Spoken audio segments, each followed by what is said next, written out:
Vous regardez New World Info 1 et nous vous disons merci pour votre fidélité légendaire. Nous sommes le vendredi 27 mars 2020. Bienvenue dans Décryptage. Ce soir, nous allons parler une fois encore le Mali. Soumaïla Cissé, tombé dans la gueule du loup. Nous allons passer le thème à la loupe avec notre éditorialiste maison, Mamadou. Bonsoir et merci d'être là.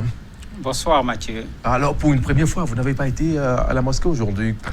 C'est un peu difficile, hein? Tout à fait, c'est pas difficile, plutôt bizarre. Ça fait un effet bizarre puisque la prière du vendredi, c'est plein de gens.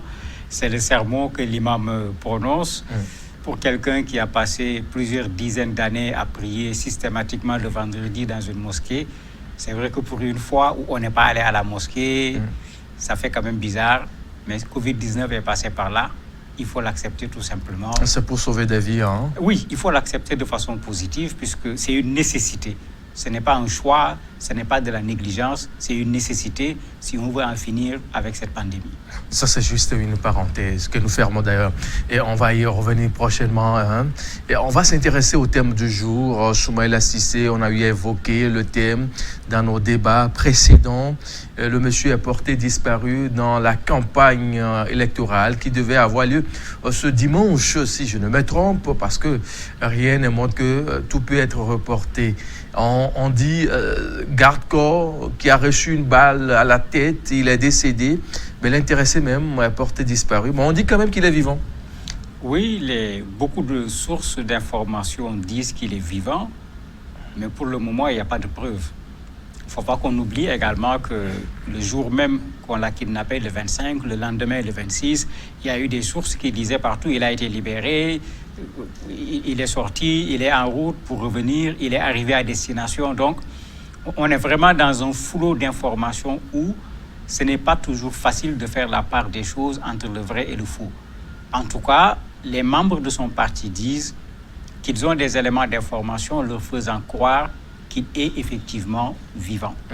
Blessé ou pas, les gens n'ont pas suffisamment d'informations, mais ils considèrent qu'il est vivant avec les autres 7 personnes qui sont avec lui, puisqu'il y a son garde-corps qui a malheureusement été tué lors de cette attaque. Il y a 4 autres personnes qui ont été blessées et c'est le garde-corps et les 4 autres personnes qu'on a retrouvées. Lui, pour le moment, on a une information qui n'est pas suffisante parce que généralement, quand on prend un otage, quand on te demande de donner ce qu'on appelle une preuve de vie, et dans la preuve de vie, comme nous sommes le 27, il faut faire cas d'un élément du 27 pour qu'on sache que ça a été fait le 27. Sinon, on va penser que c'était le 25 et on l'a peut-être tué après. Généralement, on prend la presse du jour, on montre la presse avec les titres pour montrer qu'effectivement, la vidéo a été filmée aujourd'hui. C'est le même jour pour qu'on sache qu'au moment où on filmait, c'est bien aujourd'hui et la personne était bien vivante. Mais cette preuve, pour le moment, on ne l'a pas. Quand on sait que Sakatko a été tué, c'est pas inquiétant ça, concernant bien sûr Soumaïla Cissé lui-même? C'est plus qu'inquiétant parce que pas seulement le garde-corps a été tué, il y a 4 autres personnes qui ont été blessées, il y a eu des coups de feu, toutes les sources sont unanimes sur ce fait qu'il y a eu des coups de feu. Le garde-corps du chef de file de l'opposition, il n'était pas à 200 mètres du chef de file de l'opposition. Est-ce qu'il a été touché lui-même ou pas? Comme j'ai dit tantôt, on semble dire qu'il est en bonne santé, mais comme j'ai dit, il n'y a pas encore une preuve concrète. L'État va dans ce sens, son parti également va dans ce sens, d'autres sources également vont dans ce sens, mais tant qu'on n'a pas des faits, il ne faut pas trop s'aventurer dans cela. Alors, comment peut-on expliquer cet état des choses qui se passe quand on sait que tout le monde s'active sur le terrain pour conquérir l'électorat en son profit à quelques heures, sinon à quelques jours, bien sûr, de l'élection législative dans le pays, on assiste à ce genre de scène? C'est difficile à expliquer, mais on peut prendre l'explication de quelqu'un qui a accompagné un maire qui a fait campagne dans la même zone, qui s'appelle Dofana. Ce maire est en train de faire campagne avec le parti au pouvoir, le RPM. Eux, ils sont allés il y a une semaine et ils ont été victimes exactement de la même situation. Ils ont été kidnappés avec le maire. Bien vrai, il n'y a pas eu de coup de feu, ils ont été libérés 24 heures plus tard. Et lui, quand il donne son explication, il dit en fait c'est une zone où il n'y a rien, il n'y a pas de militaires, il n'y a pas de policiers, etc. Ça fait partie des zones du Mali où l'État ne maîtrise pas l'espace en tant que tel. Et il dit même, il s'étonne, parce que normalement, avant que le chef de file de l'opposition, Soumaïla Cissé, ne parte, il a dû prendre des contacts pour savoir c'est quoi la situation. Il dit que eux, c'est exactement ce qu'ils avaient fait. Et pour lui, dans les contacts que Soumaïla Cissé a pris, il y a eu fuite, il y a eu trahison. Parce que normalement, comme il le dit, chacun là-bas a son circuit, chacun a son réseau. Avant d'aller là-bas, tu contactes ton réseau pour savoir est-ce que la situation est favorable ou pas. S'il a pu être kidnappé, c'est qu'il y a eu quelque part trahison. C'est la première hypothèse qu'il développe. Ou bien l'autre hypothèse, c'est que ceux avec qui il s'était entendu, ce n'est pas eux les chefs. Et quand les chefs ont reçu l'information, les chefs ont donné un ordre qui est contraire à ce que ses subalternes avaient promis. Lui, c'est la thèse qu'il développe parce qu'il dit que c'est clair, cette zone est une zone où tout le monde savait qu'il est extrêmement difficile de venir faire campagne. Si vous vous rappelez, quand on parlait de ça dans une émission, on avait donné le cas d'un autre maire qui disait que lui, il ne va pas aller faire campagne. Il va laisser ses représentants sur le plan local faire la campagne à sa place. Alors, justement, quand on sait que c'est plus ou moins son fief, c'est pas un peu étonnant, cette affaire-là. Dans son propre fief, il a été kidnappé, porté disparu. Non, ce n'est pas étonnant, parce que c'est vrai que Niafounké est son fief, mais malheureusement, Niafounké se trouve également dans un fief pour ce qui est des groupes armés. Et tout le monde est d'accord que Niafounké est le fief, quand on regarde les groupes armés, d'Amadou Koufa, avec ce qu'on appelle la Katiba de Massina. Donc autant c'est son fief sur le plan politique, mais autant également c'est une zone d'insécurité qui est connue et reconnue, où il y a eu des attentats, où il y a eu des problèmes. On n'est pas loin de Douenza, où il y a eu pas seulement des attentats, mais même des massacres de population. Donc c'est vrai que c'est son fief sur le plan politique. Si c'était les populations tout simplement, il aurait reçu certainement un accueil extraordinaire. Mais vous avez ces groupes armés qui sont là, qui rôdent, et qui même conditionnent les populations. Parce que celui dont je parlais tout à l'heure a dit que quand on les a kidnappés, ils leur ont donné un message en leur disant « Nous ne voulons pas des élections législatives parce que les élections législatives vont permettre de voter les députés et les députés vont aller à l'Assemblée pour voter des lois qui sont contraires aux lois de Dieu. On ne veut pas de campagne électorale ici. » Et ils leur ont dit, même les populations, ils vont les menacer pour que les populations ne puissent pas aller voter. Donc c'est son fief, effectivement, mais tout le monde savait que ça faisait partie des zones difficiles où faire une campagne électorale n'était pas quelque chose d'évident. Au vu de la situation qui prévoit actuellement dans cette zone du pays, sinon dans l'ensemble du pays, est-ce qu'on n'est pas tenté de dire que la sécurité étant prônée, étant promis par certaines, entre guillemets, nations qui se disent puissance internationale qui vient au secours en matière de maintien de la paix dans ce pays, pose problème?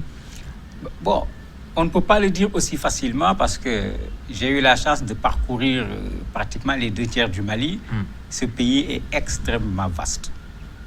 Et à cause de ça, il est extrêmement difficile, comme on le dit, de pouvoir mettre un policier, un militaire, un gendarme tous les 2 mètres. En plus, vous avez des espaces où l'armée malienne, de façon générale, n'avait pas été présente, sans qu'on ne parle de la situation actuelle avec les groupes armés. N'oubliez pas que tout récemment aussi, avec les attentats où les groupes armés s'en prenaient directement au camp militaire, la nouvelle stratégie du Mali a été de regrouper les forces au niveau de camps et de laisser de côté les camps avancés qu'ils avaient parce que souvent il n'y avait pas assez de personnes là-bas, il n'y avait pas assez de matériel pour pouvoir faire face quand ces groupes armés arrivaient et ça faisait un très grand nombre de morts parmi les soldats. Ça fait que ces zones aujourd'hui sont à peu près désertées par les militaires, de sorte que ces groupes armés interviennent dans ces zones comme ils veulent. Donc ça fait partie des zones à sécuriser, c'est vrai, mais la nouvelle stratégie, c'est d'envoyer des convois.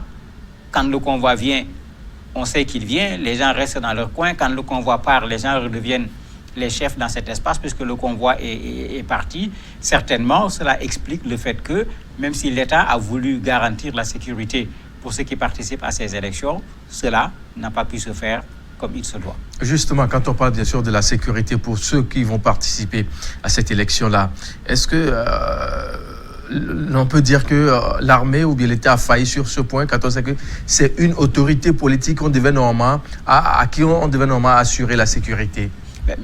Il fallait qu'il soit accompagné par une escorte militaire. On le voit dans plusieurs pays de l'Afrique. Hein? Il fallait qu'il soit accompagné par une escorte militaire. C'est lui le chef de file de l'opposition.